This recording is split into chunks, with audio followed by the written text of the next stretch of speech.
Asalaamu calaykum waraxmatullaahi wabarakaatu dhammaan walaalahayga soomaaliyeed isku soo noqod wanaagsan oo xiise leh. Saddex maskaxdaada ku hay. Qodobka koowaad, isku day weligaa ha joojin isku dayga.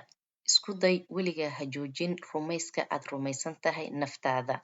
Isku day oo weligaa ha ka quusan waxa aad doonaysid, qalbigaaga iyo maskaxdaaduna ay jamatay. Isku day maalin maalmaha ka mid ah, maalintaadu way imaan doontaa. Isku day markaa sii wad isku daygaaga mar walba.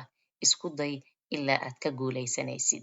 Labo, runtu had iyo jeer waa run iyo asal, sababtoo ah qofna kuma bedeli karo sida aad tahay. Sida aad tahay ayaad waxaad ku tahay unique iyo qof uu Ilaahay qiimo iyo ujeed dunida u keenay. Raadkaaga dunida dhig, naftaadana aamin. Saddex, runta ama xaqiiqda waa sidii qalliin oo kale, way ku dhaawacaysaa laakiin way ku daweynaysaa. In laguu sheego wax aad dhibsanaysid, aadan rabin inaad xaqiiqdiisa ogaatid, waa adiga oo maraya qalliin oo kale. Qalliinkuna waxaan ogsoonnahay markii aad martid dhibaatadii aad u martay inaad kaga bogsoonaysid, caafimaadna aad helaysid.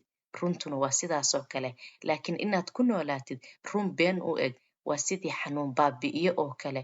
Waxay ku siinaysaa ama kaa khafiifinaysaa dhibtii iyo xanuunkii, laakiin waxay leedahay saameyn weligeed ah. Run been u eg ee aad og tahay inay waxaasi dhalanteed tahay, way kaa khafiifinaysaa dhibta, laakiin saameyn weyn iyo dhibaato weyn ayay u geysanaysaa noloshaada.